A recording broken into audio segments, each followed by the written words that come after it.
Hi, this is Kerry with Filmmaker Central, and today we're going to talk about 5 must-have iOS apps for filmmakers. So stay right there. We'll be right back.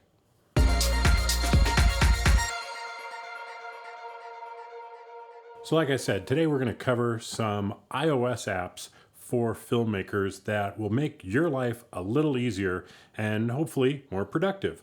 And the first one I'm going to talk about is Pocket Light Meter. And Pocket Light Meter is exactly what it sounds like. It's a light meter.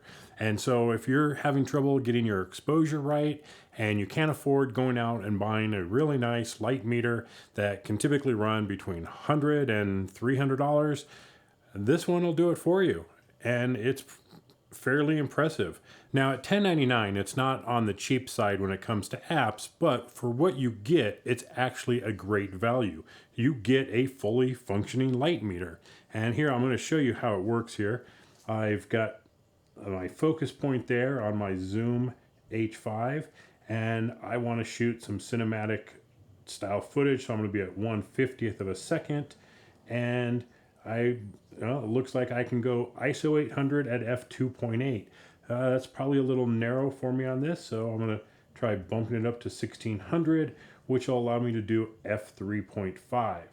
So very, very handy. I can set my shutter speed or my ISO and it will calculate the others. So typically if I'm shooting at 24 frames per second, my camera will do 1/50th, and therefore I can play with the other values to get them where I want.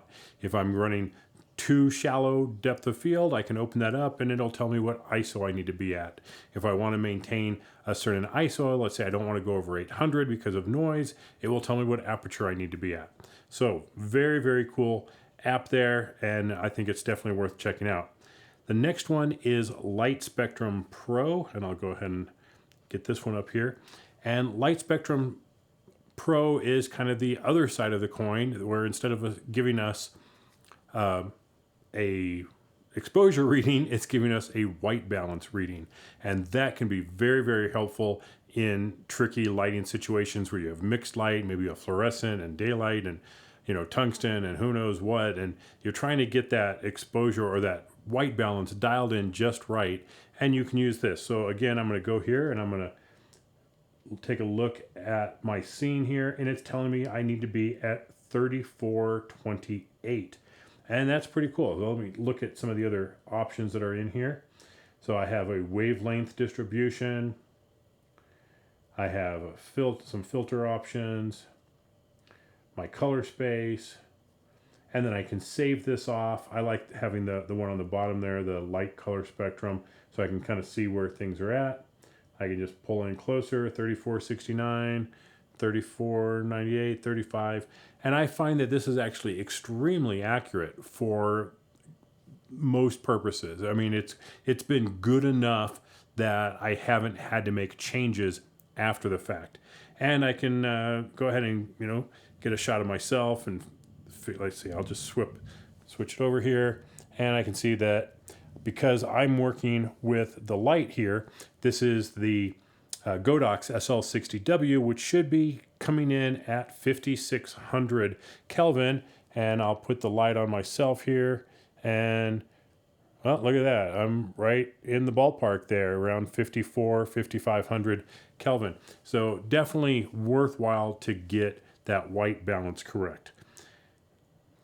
The next one I'm going to talk about is called Camrote. And Camrote is specifically for Sony cameras right now.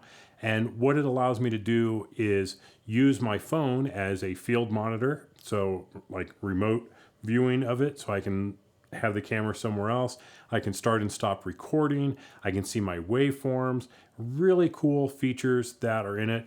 Now, it's very similar to Sony's Imaging Edge, which can do a lot of the same thing, but Camrote has better scopes. So I can really visualize my exposure and my color better than I can with Imaging Edge. So I prefer Camrote right now. When it first came out, it was very buggy. It was, kind of hokey, but every version has got better and better and better. And best off, it's free.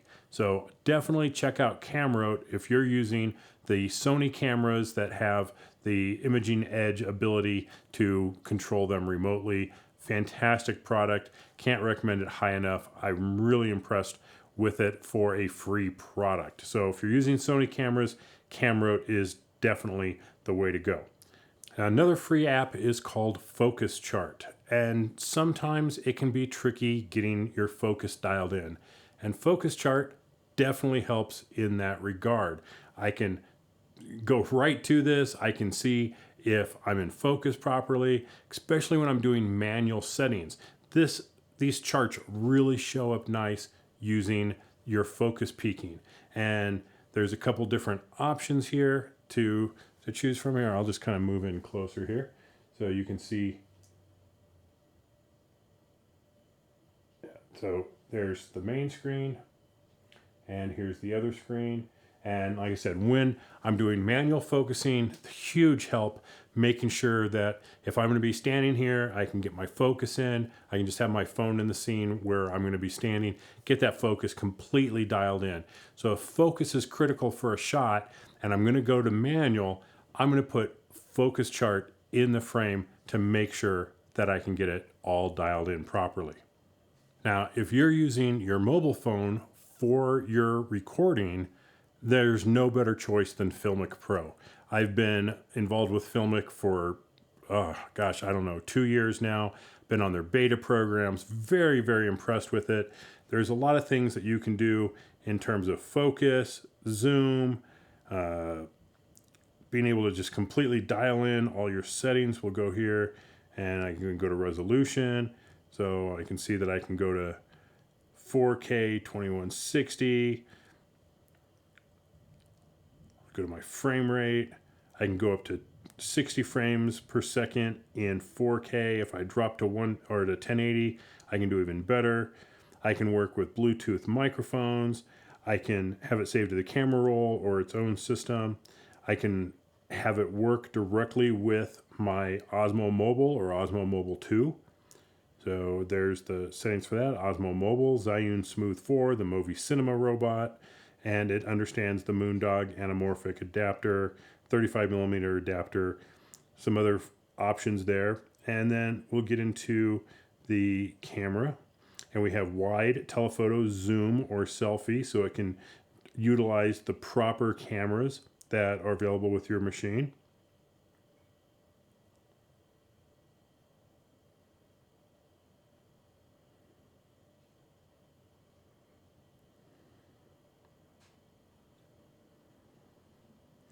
And then we'll come over here and we'll go to our color settings. So I can set my white balance, and can't do that in frame rates higher than 30. So I'll go back to my frame rate. I'll just select 24 frames per second there, and I'll go back to my color. So I can actually choose log V2 and be able to color grade this very, very nicely. Has noise reduction built in, some flat profiles, dynamic profiles, log V2, and you can get LUTs directly from Filmmaker Pro to delog it and get the right Rec 709 look for your color grading. Makes it very easy to match your footage with other things that are out there, with your other cameras. Those are 5 apps that I think every filmmaker should have. Maybe not everyone is going to be recording with their phone, so maybe Filmmaker Pro isn't the right choice. But the other ones I'm huge fans of. I think they're really going to benefit your workflow, your efficiency, your productivity, making sure your exposure is dialed in properly, making sure that your white balance is dialed in properly. So check them out. If you go to filmmaker.com, find this article. There's a link in the description below. Should be a link up here somewhere that you can click on to go to the article, and that will actually give you all the links to all the different apps, so you can just download them very easily, or you can just go to your app store and do them. Again, these are all for iOS. Now, some of them are available for Android. I didn't really go into that. I'll do another video specifically for Android products. This is specifically for iOS devices, and many of these work on both iPhones and iPads, depending on what you're working with. So good choices there.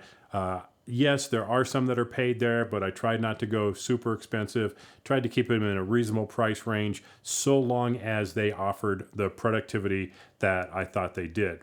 So thanks for watching, everybody. This has been Kerry with Filmmaker Central. Be sure and like and subscribe. Check that bell icon to get notified whenever there's a new video. Thanks for watching, everybody. I will catch you later. Bye-bye.